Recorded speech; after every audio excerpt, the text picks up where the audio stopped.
Welcome, everyone, to the Manifest Incredible Love Show. Today, we have a very special guest. Her name is Caroline Paiza, formerly known as Caroline Andrews. Welcome. Thank you. So happy to be here, Nikki. I'm so happy to have you. And for the audience watching, would you give us a little bit more information about you, what you do currently, and who you serve? Yes, thank you.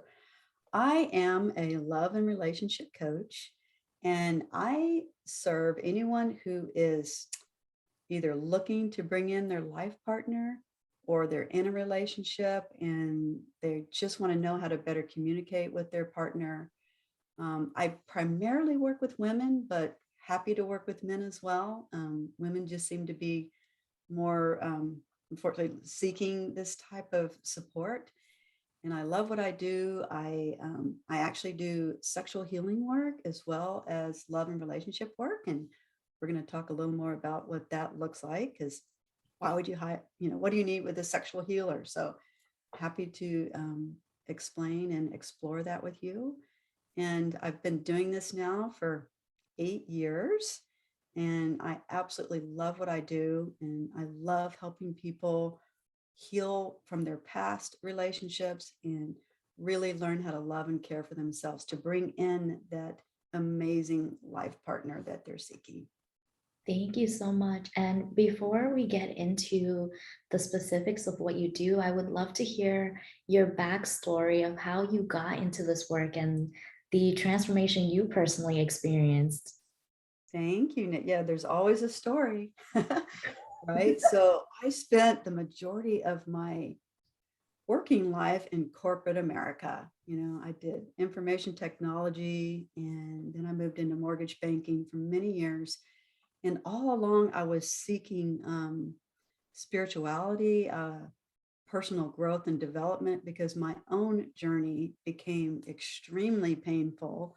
Um, in a nutshell, I was raised Catholic, and at 16, I rebelled somewhat and ended up getting pregnant in high school.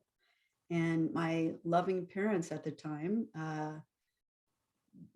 wanted me to go forward with having the baby and forced me to give him up for adoption because I was 17 when I had him.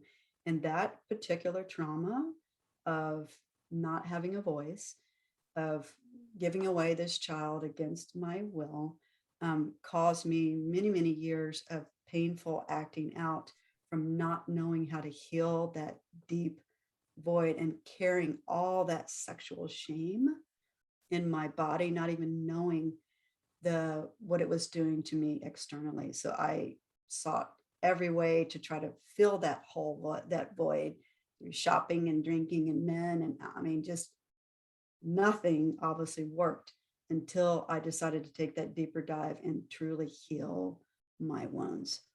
So fast forward 8 years ago, I went through an extensive awakening, both sexually and spiritually, and was able to heal that part of myself that was carrying that amount of shame. Therefore, becoming this incredible coach now, where I help other people through that journey of healing and letting go and developing a conscious, loving relationship with their partner. And I personally have had 2 marriages before this, 4 children total. But I'm actually grateful for all the pain I went through because it's what made me strong and why I grew into being the woman that I am today. I am blown away by that story.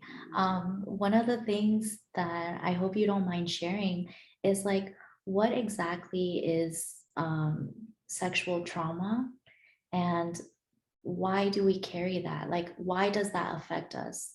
Oh, beautiful question, Nikki. So sexual trauma it's a wide range, right, of what that could mean. Yes, I deal with a lot of people that have sexual abuse, but also there's little things that are said to us or done to us that the conscious mind not be totally aware, but the subconscious mind picks up on this not being right or being touched inappropriately as a child and not really knowing. So all of a sudden, this feeling or this thought, drops into our subconscious, and we've been traumatized. We may not even know it. When children are sexually abused, it's so traumatic for some that it's suppressed in their subconscious mind, and it's not brought forward into the conscious mind until they're ready to heal it. So I end up with people that sometimes aren't even aware of some of the trauma that's occurred until they're on the table with me and it's brought up because it's time to feel it, to heal it. So I do a lot of energetic healing with my clients. To it's very somatic because we store trauma in our bodies, right, when it's not been fully released or expressed. So sexual trauma, I think that was the initial question. Again, it can be something subconsciously you're not even aware of. It can be a wrong touch. Something is said to you. It is sexual abuse. It's forced sexual acts that you weren't consenting to. So it's a huge spectrum, right? And everybody is on their own spectrum of healing. But I was telling you earlier, Nikki, that everybody has sexual shame to some degree because it's culturally ingrained in us and Mm, people aren't aware of that. So how do we, my skill is bringing that out and helping them heal. What I don't know if you ever heard the word sex positive, but mhm, it's what we're culturally trying to do for people to feel like it's okay to be sexual or sensual, and it's not sinful, and it's not religious. It's human nature. It's how we're made. We're supposed to have that instinctual desire. So that's what I feel is so important to heal. I love that you brought it up because it is a social stigma that like women who are displaying their bodies or feel comfortable in their bodies wearing clothes that they feel good in, but feeling shame that other people think that's it's too provocative or they're, they're a whore or they're a slut and they enjoy Yep. sex and all of these things. And and I had this conversation the other day too when I was at the gym. It was literally Mhm. last week. I was on the treadmill and these two men, they're much older too, in their 40s, and they were talking about, oh, I saw this woman stretching over there and she was just stretching it out and there was no need for her to do that. And I think she's obviously over there to try to get attention and she's dressing provocative. And I said to them, it doesn't matter, right? Like it really Yeah. doesn't matter. If she feels comfortable doing that, then let her do that. But a part of me felt a little bit triggered because I thought about myself when I'm at the gym. I like to wear shorts and I like to show off my shoulders because I want to see myself in the mirror. I feel good in the way that I look. And I wasn't always like that before. I shamed my body and how I looked because I grew up being told, oh, you're too fat, oh, you're to this, oh, you're to that. Yeah. And because they said that, I'm like, let me pull my shorts down a little bit lower because they probably think badly Right. of me. They think I'm like a sexual object. Yep. That's exactly what we need to address and change right there. Let women be who they are in their beauty. Why can't they express themselves however they want to be and not be named a slut or this or that? Because culturally, again, that's the patriarchal programming. That's what we need to heal. I'm curious, how does this affect like our relationships? Does it change the way we experience pleasure, like in the bedroom or have intimacy with a partner? Absolutely. So that's the one thing, right? We got to heal. We got to heal the trauma or the beliefs, like you were saying, that you were taught that you were too fat or too this or too that. So when I start working, especially with women, like let's go to those core beliefs that are not truth that you're still carrying in your body that need to be released. And just like you're getting it, Nikki, you're like, I should be able to be who I am and express myself, whoever want, and not give a darn what other people think. because I'm not here, right? So you did a beautiful job, and heck no, don't change anything. That's my encouraging women, be who you are, stand in your power, get your voice back, right? Because we've had no voice. Get your voice back so that you can fully express and be yourself. And men too. Men need it just as much as women. They have just as much programming, wounding from their sexual history as well. And they need it too. They need the healing too. They need to know that it's okay, to be who they are, to be in their bodies. They're so confused now with what's happening culturally, with the Me Too and what not to say and not to touch and not to. It's confusing, for people now. And I just want to encourage people to find their deepest authenticity of who they truly are and give them that confidence that it's okay to be them and to express that. Mm.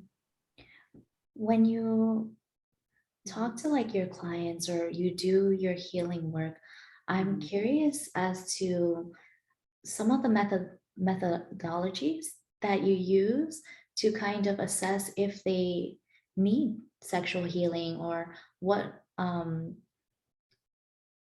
I guess the word is How like to pinpoint like what yeah, kind yeah. of services they need because we're like, okay, we're talking about this, but how does someone even know if they have symptoms of this or if they carry trauma within them?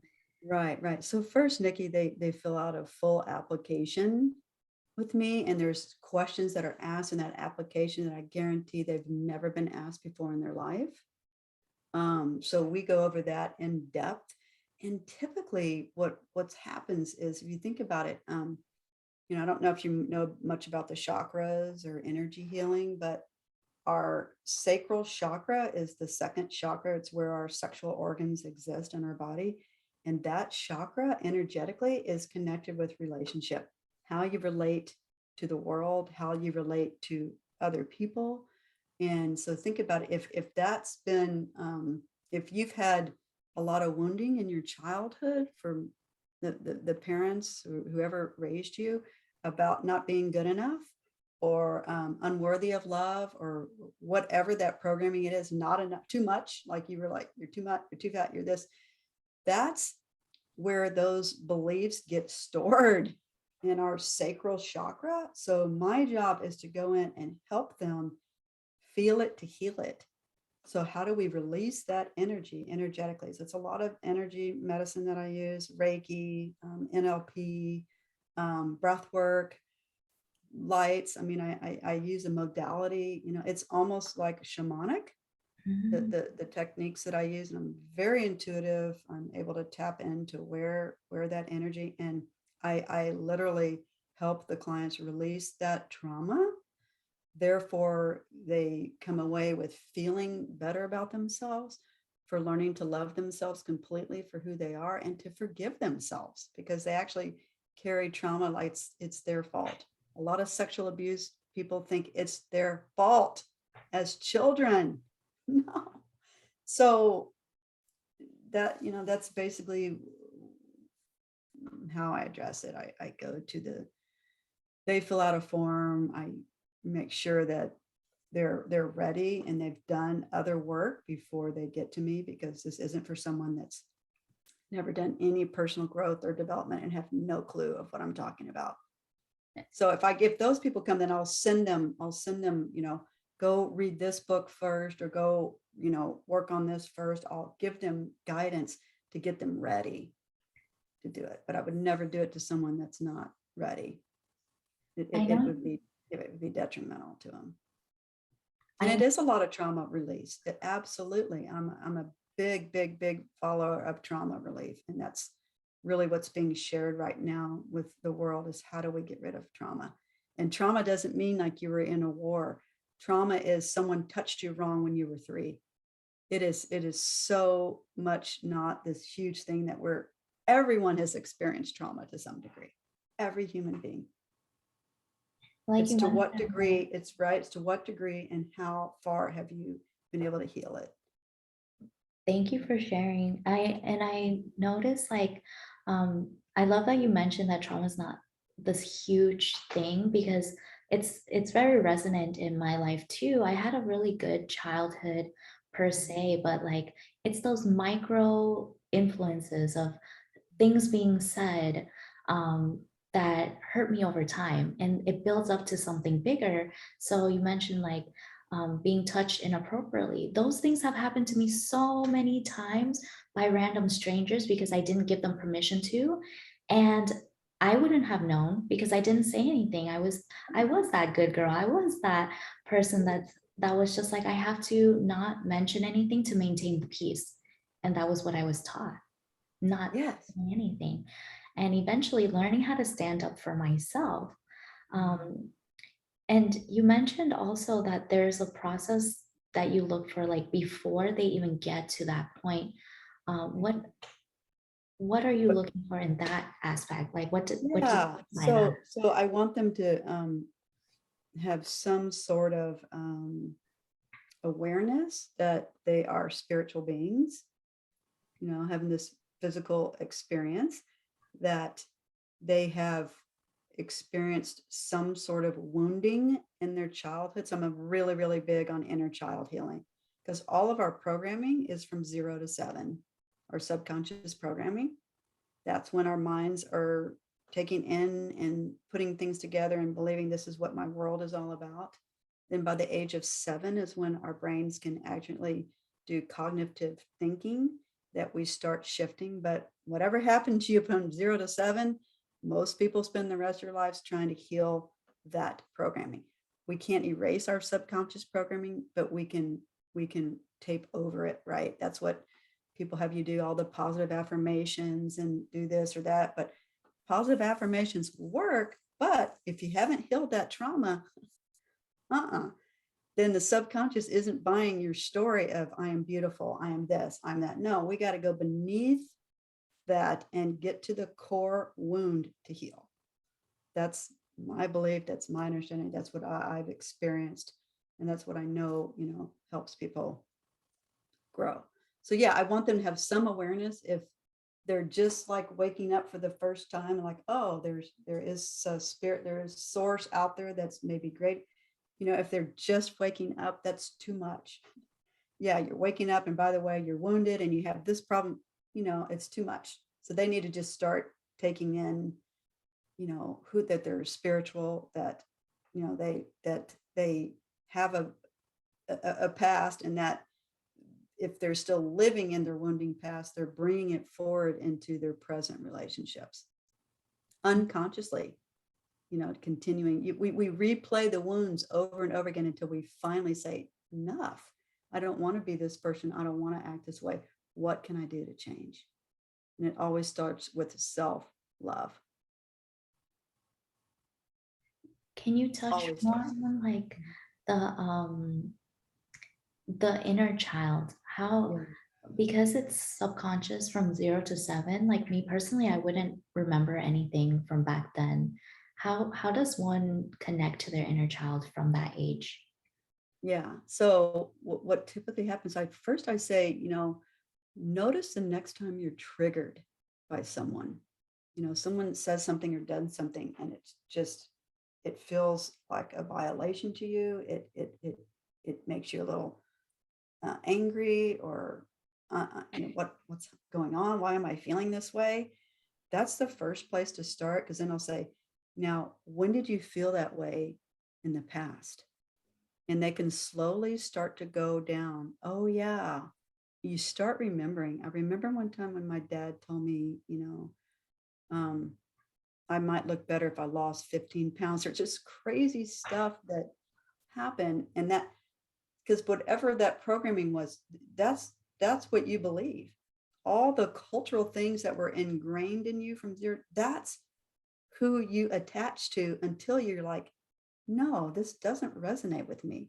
You'll find yourself doing things like, why am I doing this? This really isn't who I am. So I help them, like, who are you? Like, what is it you love? What are your passions? What brings you joy? That's the inner child that we need to pull out of there. And I teach people, how do you have a conversation with your inner children every day? You actually need to integrate her or him with the adult person that you are, they're still there. They're still in there. And a lot of times it's their voice that is screaming because you haven't given them that attention to listen to them, to heal them. And that's why a lot of the times we're triggered. That's your inner child because you haven't gotten the lesson or you're not listening to what they need. Does that make sense? So my biggest work is teaching people to heal and give their inner children voices. That's the little 5-year-old that didn't say anything when she was being touched inappropriately. Get them on the table, give her a voice. She has every right to scream and cuss and be angry because she didn't have a voice. Give her a voice, let yourself feel that trauma and move it through the body. Otherwise, that's what people get sick from: unresolved trauma and pain that they've never fully felt. They were taught to suppress it, especially women, right? We have no voice. We've been oppressed for thousands of years, women, and we have to get our voices back and heal. That's the movement of, to me, moving into the fifth dimension consciousness. That's where we're going. Healing those children, those voices, so that we can live in harmony. I mean, look at where we are right now on the planet. There's some great things, but there's also really sad, horrible things that we're doing to the earth, to each other, the wars, the fighting, because we're all, to me, still wounded. We haven't done the deeper dive to heal ourselves. And to me, that's what we're being called to do now, more than ever before, so that we can change the trajectory of where we're headed. Look at the earth. I mean, we have to love our Mother Earth and take better care, just like we have to love our bodies, and our minds and our souls and our spirit. I love that. We're seeing a shift right now, and a lot of people are waking up from that repressed mindset of having to fit themselves in a box and not saying anything about it because that's what everyone else is doing. Right? When instead, now we're being reconnected back to our bodies because of the isolation. It's like you have to sit with yourself. You have to sit with those dark thoughts and all the things that you've done in your life that you're not happy with, and face that head on. Yeah. And embrace it, because we do have light and darkness, and it's all okay. Embrace your darkness, love your darkness just like your light, because you're human. And you're always going to have both, energies in you, and it's okay. Like we just like suppress that darkness, and it's horrible to feel this way, and I should never. No, it's part of who you are. Can we talk more about the inner child? Because I am curious about that. You mentioned that you have a lot of conversations with the inner child. Is there a way that the audience can begin doing that themselves? Sure, sure. So what I like to do for myself, and what I teach my clients is, and especially when I'm triggered, because this is the best time to talk to your inner child. So just like I said, like maybe my husband will do something, and I I don't whatever he says, I'm either not in agreement or I want to do something differently. And so we have this little technique. We have a word we say to each other: elder. Okay, so we're both older, and we use elder like our wise elder self.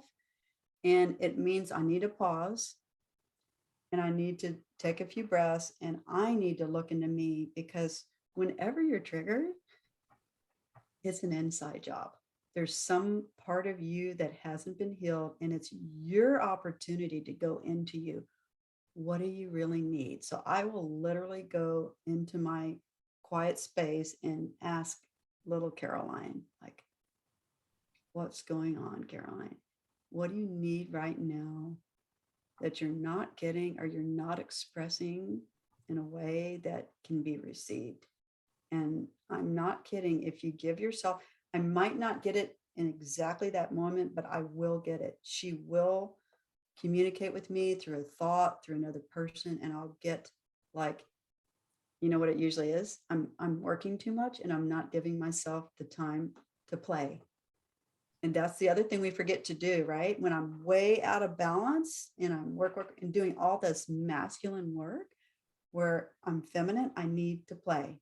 I need to go outside and take a walk. I need to be in nature. I need to feed my soul so I don't get so out of balance, because your inner child doesn't want to work. You know, she wants the balance, right? She wants to play, and it's okay to work, but we also need to bring what brings us joy.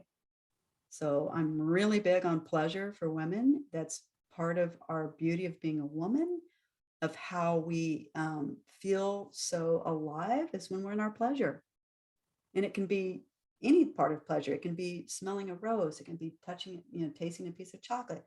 It can be taking a bubble bath, or it can be lightly touching yourself or kissing your partner. Whatever it is that brings you that joy, that's when women are able to more magnetize the partner in their life, or be in more harmony with their partner.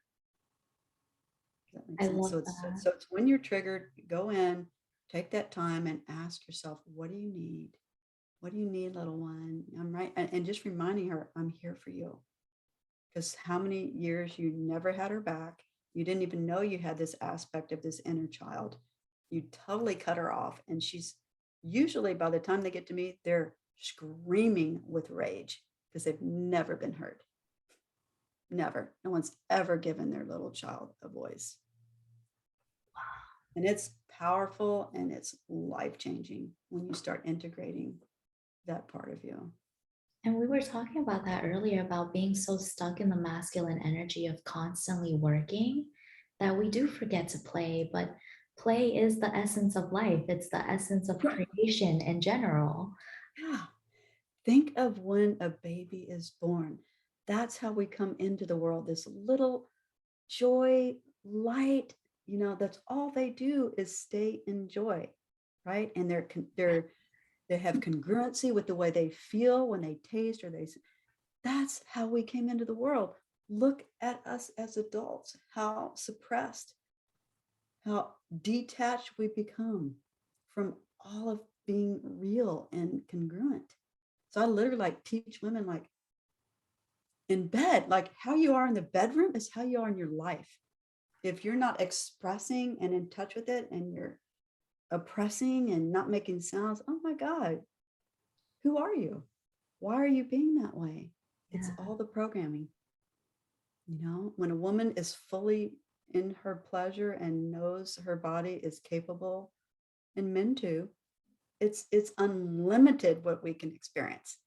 And our sexuality, sexual energy is the greatest energy on the planet. There's no greater energy. It creates life. People forget how important, and your sexuality is your spirituality. It's part of who you are. That was Just beautiful. remembering that. What? I I connect so deeply to what you were saying because like the first time that I refound my self-worth or like my inner confidence was when I started to appreciate my own body because I worked on it. And before I never cared because other people said it wasn't good. And I was just like, oh, okay, whatever. I'm not going to care about it. I'm just going to focus on the things that other people say are important, like work. And Right. and when I Right. discovered that, I was so in love with myself. I was like, I've never noticed that I was actually beautiful. And I started telling myself this over and over. Mhm. And the more I connected to that joy of feeling beautiful and enjoying being in my body and expressing myself through nice clothes. When I was younger, I was such a tomboy. I was like, I don't want to wear a skirt. I don't want to do any of that. And now I'm like, all I want to wear is dresses. I don't want to wear pants. Yes. So Um, you had your own awakening, and you see the beauty in who you are, and to be a woman, right? With this amazing body that's so capable of experiencing that amount of joy and pleasure. And think about when you're in that, that's when you're radiant, and that's when you yeah. magnetize, right? Whatever. I mean, women, we can create whatever we desire. So you get it. Thank you for sharing that. Thank you. It is very important. When you're happy, that's like one of the core things that people look for when they're like, oh, what do you enjoy in a partner? It's like their humor, that they're happy, that they're easygoing, that we can have fun. Nobody's going to say, oh, because they're stern. Right? Right? No one's going Because they're to so say serious. that. Serious, right? You're like, ooh, Um, serious. That's kind of heavy, and I right? asked my husband this too. I said, baby, what do you like about me? And he's like, oh, because we can be silly together. And I wanted him to say something like, oh, because you're beautiful. And he didn't say that. He always said, oh, because you're silly with me. And I was like, what? What? And now I get it. Now I do. Yeah. Yeah. Yeah. He loves your joy. Yes. I That's I beautiful. know we're coming to an end on this interview, and I know you have something very special for the audience members today. Would you share that with us? Yes, I do. Thank you, Nikki. So I've created this document and it's called How to Write a Love Letter. And if you're thinking, why do I want to write a love letter? I really want you to write it, number one, to yourself, especially if you're not in a partnership. Write it to yourself or write it to your future partner. What are all the things that you know you want to experience in a new love? And of course, if you're in a relationship, it's a great way to write it to your lover, and express. And I give you different criteria and how to do it. So it's just a fun, beautiful exercise that is very fulfilling to the soul. Yeah. Thank you so much. For everyone who is watching today, I will link the freebie below the video so you guys can have access. I want to thank Caroline for being here with us today, and stay tuned for more interviews. We have many more coming. Goodbye for now. Bye, Caroline.